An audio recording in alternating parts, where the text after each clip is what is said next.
నమస్కారం. ఈ మధ్య నెల్లూరు మంగళం సీను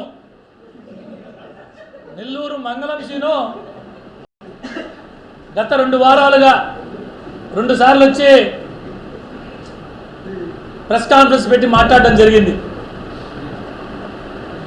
ప్రెస్ మీట్ పెట్టే ముందు రోజు ఆయన సొంత సోషల్ మీడియా ఛానల్, మా సోదరుడు ప్రసాద్ ఇక్కడే ఉన్నాడు, ఫోర్త్ టెస్ట్ దగ్గర నుంచి రేపు ఉదయం సంచలన మీడియా సమావేశం, మాజీ మంత్రి సంచలన మీడియా సమావేశం, మంగళసీను సంచలన మీడియా సమావేశం అని చెప్పి అన్నింటిలో కూడా వదలడం జరిగింది. ప్రజలందరూ ఏమనుకున్నారంటే చంద్రబాబు గారికి గతంలో మాదిరిగా బెదిరింపుగా మాట్లాడతాడేమో, లోకేష్ బాబు గారు దూషిస్తా మాట్లాడతామో, పవన్ కళ్యాణ్ గారి గురించి గతంలో మాట్లాడినట్టు నువ్వు బిమ్లా నాయక్ కాదు ఇంకో నాయకులు ఏమైనా మాట్లాడతాడేమో, వెటకారాలు గతంలో మాట్లాడినట్టు మాట్లాడతాడేమో వెటకారంగా, బెదిరింపు ధోరణిలో అని చెప్పి అనుకున్నారు. పాపం ఏమీ లేవు.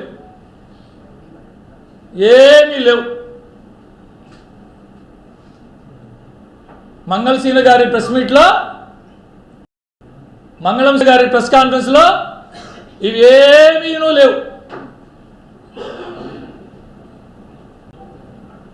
నేను మీ అందరికీ తెలుసు, అనేక సంవత్సరాల పాటు కలిసి రాజకీయం చేసాం, ప్రయాణం చేసాం.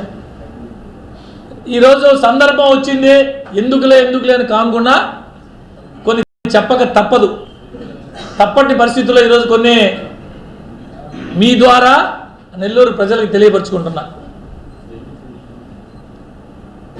వేమిరెడ్డి ప్రభాకర్ రెడ్డి గారు నాకు సమాధానం చెప్పాలా, వేమిరెడ్డి ప్రభాకర్ రెడ్డి గారు నాకు ఈ ప్రశ్నలకు సమాధానం చెప్పాలా అని 2 ప్రెస్ మీట్లలో మంగళం సీను మాట్లాడడం జరిగింది. మంగళం సీను మంత్రిగా ఉన్నప్పుడు కరోనా వచ్చిన సమయంలో తమ ప్రాణాలు సైతం లెక్క చేయకుండా వచ్చినటువంటి పేషెంట్లకి వైద్యం చేసిన హాస్పిటల్ దగ్గర బెదిరించి భయపెట్టి మాట వినని హాస్పిటల్స్కి మున్సిపల్ హెల్త్ అధికారులు కావచ్చు, జిల్లా వైద్యాధికారులు కావచ్చు, డిఎంహెచ్ఓని పంపించి బెదిరించి మీ హాస్పిటల్ సీజ్ చేసేస్తామని చెప్పి లక్షలాది రూపాయలు దోచుకున్న ఈ మంగళం సీనుకి పేదలకి సొంత డబ్బులతో విపిఆర్ ఉచిత వైద్యం పేరుతో ఉచితంగా వైద్యం అందిస్తున్నటువంటి వేమిరెడ్డి ప్రభాకర్ రెడ్డి గారు పాపం సమాధానం చెప్పాలంట.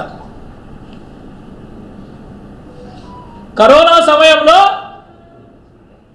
నెల్లూరులో ఉన్నటువంటి అనేక మంది ఆసుపత్రి యాజమాన్యాలని బెదిరించి డబ్బులు వసూలు చేసినటువంటి ఈ మంగళం సీనుకి ఉచితంగా వైద్య సహాయాలు అందిస్తున్నటువంటి వేమిరెడ్డి ప్రభాకర్ రెడ్డి గారు పాపం సమాధానం చెప్పాలంట.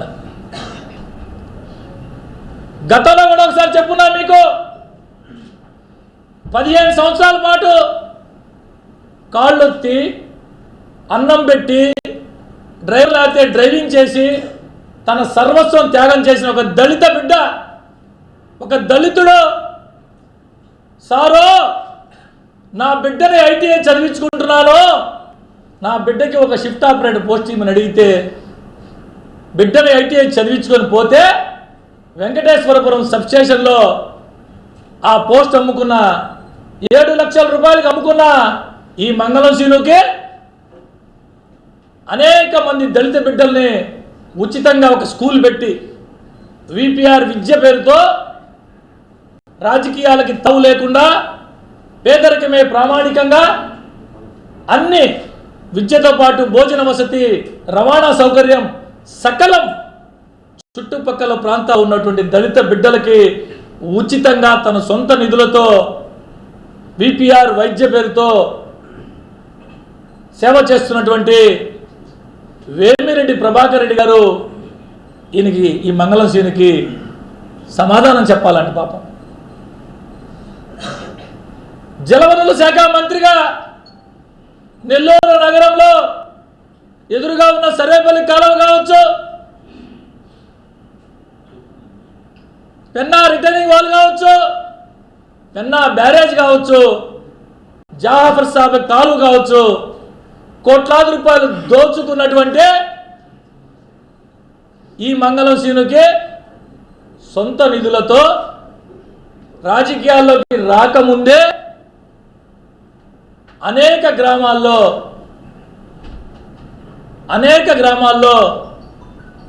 మంచినీటి సౌకర్యం,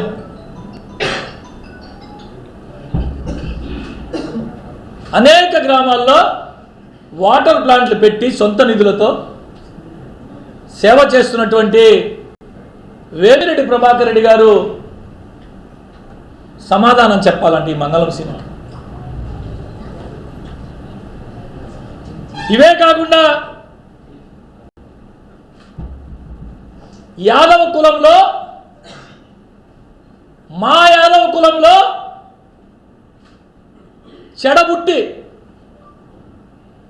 మేమేదైతే ప్రాణంగా ప్రేమిస్తామో మా కులానికి బర్రె గొర్రె మా జీవనాధారమైనటువంటి యాదవులంటే గుర్తుకొచ్చే బర్రెల సంతకాడ, కషాయకమ్మే బర్రెల సంతకాడ ₹1 కోటి డబ్బులు తీసుకున్న నువ్వు ఈ మంగళ సీనుకే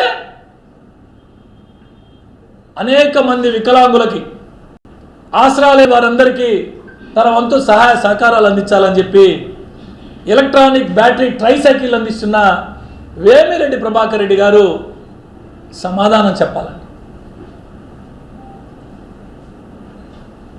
15 సంవత్సరాల పాటు మా అన్న అని చెప్పి నీ కోసం అహర్నిశలు కష్టపడి కుటుంబ సభ్యులు సైతం లెక్క చేయకుండా రాత్రనక పగలనక కష్టపడి పనిచేసినటువంటి నమ్ముకున్నటువంటి కార్యకర్తల్ని తడిగుడ్డతో గొంతు కోసి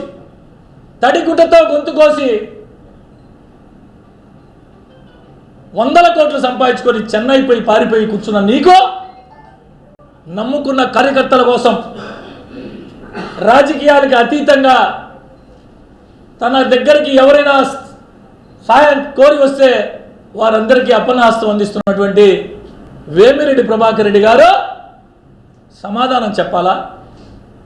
15 సంవత్సరాల పాటు నీకోసం పనిచేసిన కార్యకర్త బతుకున్నాడా, చనిపోయాడా, కష్టాల్లో ఉన్నాడా, ఇబ్బందుల్లో ఉన్నాడా, ఇవన్నీ పట్టించుకోకుండా అధికారంలో ఉన్నప్పుడు అధికారాన్ని అడ్డం పెట్టుకొని వందల కోట్లు సంపాదించి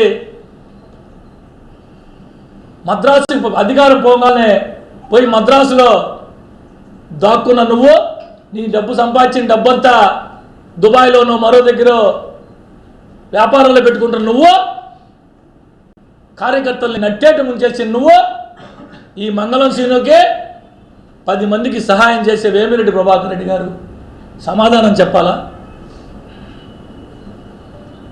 కనీసం ఇన్ని రోజు ప్రెస్ కాన్ఫరెన్స్ పెడుతున్నావు, నెల్లూరులో ఉన్నావు, నీ పత్రిక అని చెప్పుకునేటటువంటి సాక్షి పత్రిక విలేకరి కావలి సబ్ జైల్లో ఉంటే కనీసం పోయి పరామర్శించావా? పార్టీ మాజీ మంత్రి, పార్టీ వల్ల నువ్వు ఎమ్మెల్యే అయ్యావు, పార్టీ వల్ల మంత్రి అయ్యావు, పార్టీ వల్ల వందల కోట్లు సంపాదించుకున్నావు, పార్టీని గాలికి వదిలేసి పార్టీని సర్వనాశనం చేసి జిల్లాలో తుడిపెట్టుకోబోయేటట్టు చేసి కనీసం అధికారం పోయిన తర్వాత ఒక సగటు విలేకరి సోదరుడు సాక్షిలో పనిచేస్తున్నటువంటి ఒక విలేకరి కావలి సబ్ జైల్లో ఉంటే కనీసం పోయి పరామర్శించే నీకో తన కోసం పనిచేసిన చిన్న కార్యకర్తకి ఇబ్బంది వచ్చినా తనకి ఇబ్బంది వచ్చేది అట్టు ఫీల్ అయ్యే వేమిరెడ్డి ప్రభాకర్ రెడ్డి గారు సమాధానం చెప్పాలా? ఇక్కడి నుంచి తిరిగేస్తే నర్సరాపేటకు పోయావు. పాపం పల్నాడు ప్రాంతంలో అనేక మంది యాదవ సోదరులు మా జాతికి చెందిన వ్యక్తి వచ్చాడు, మా కులానికి చెందిన వ్యక్తి వచ్చాడని అక్కడున్న ఫ్యాక్షన్, పల్నాడులో ఫ్యాక్షన్ ఎలా ఉంటుందో నేను చెప్పాల్సిన అవసరం లే, నెత్తినేసుకొని పనిచేస్తే ఎన్నికలు అయిపోయినాయి, ఓటమి చెందిన తర్వాత వారు ఇబ్బందుల్లో ఉంటే కనీసం ఫోన్ కూడా ఎత్తకుండా వారి మానాన వాళ్ళని వదిలేసి నేరుగా పోయి చెన్నైలో కూర్చొని నీ కోసం పనిచేసిన వారి కుటుంబాలను ఈదులను పారేసి చెన్నైలో పోయి కూర్చొని విలాసవంతమైన జీవితం గడుపుతున్న నీకు వేమిరెడ్డి ప్రభాకర్ రెడ్డి గారు ఈ మంగళం సీనుకి సమాధానం చెప్పాలా? మీ ద్వారా అడుగుతున్నా. చెప్పుకుంటా పోతే అనేక ఉన్నాయి. 15 సంవత్సరాలు దాదాపు కలిసి పనిచేసి మీ అందరికీ తెలుసు. ఎక్కడో కూల్ డ్రింక్ షాపులో బేవాసు కొట్టుకుంటా లట్టాలు కొట్టుకుంటా ఉన్నవాడే తీసుకొని వచ్చి కార్పొరేటర్ చేసింది ఎవరు? ఎమ్మెల్యే గారికి పనిచేసింది ఎవరు? మా రక్త మాంసాలనే చెమటగా కరిగించే మా కష్టంతో, కార్యకర్తల కష్టంతో, చెమటతో అధికారం అనుభవించి కోట్ల రూపాయలు సంపాదించుకొని తడి గుడ్డతో గొంతులు కోసి వెళ్ళిపోయినటువంటి నిజస్వరూపం ఈరోజు నెల్లూరు జిల్లా ప్రజలందరూ గమనించారు. నేను చెప్పేది పక్కన పెడదాం. స్వయంగా ఆయనే ఆ మంగళం సీను గారి వెంట ఇప్పుడు ఈ రోజున పరిస్థితుల్లో వందల మంది అన్న వస్తున్నాడు అంటే పొలోమంట వందల వేలాది మంది వస్తారు. కాబట్టి వాళ్ళందరినీ నిలువరించాలంటే ఇంతమంది పోలీసులు ఉండాలి. కాబట్టి సిగ్గుండాలి చెప్పుకునేదానికి. ఈయన కోసం వందల మంది ఉన్నారంట. నేను చెప్పుకోవచ్చు, దానికి ఏముంది? నేను చెప్తా. ఇది నిజం. రాత్రులు నిద్రపట్టదు. ఇంట్లో కూర్చొని వెబ్ సిరీస్ చూస్తాడు. రాత్రులు భ్రమలు.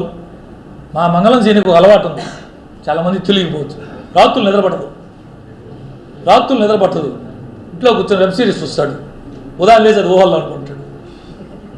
రాత్రులు వెబ్ సిరీస్ చూసేది, తెల్లారితో 4 పడుకుంటాడు. నిద్రలేసి ఎంత రాజకీయ అపరిపక్వత అంటే అన్నప్పుడు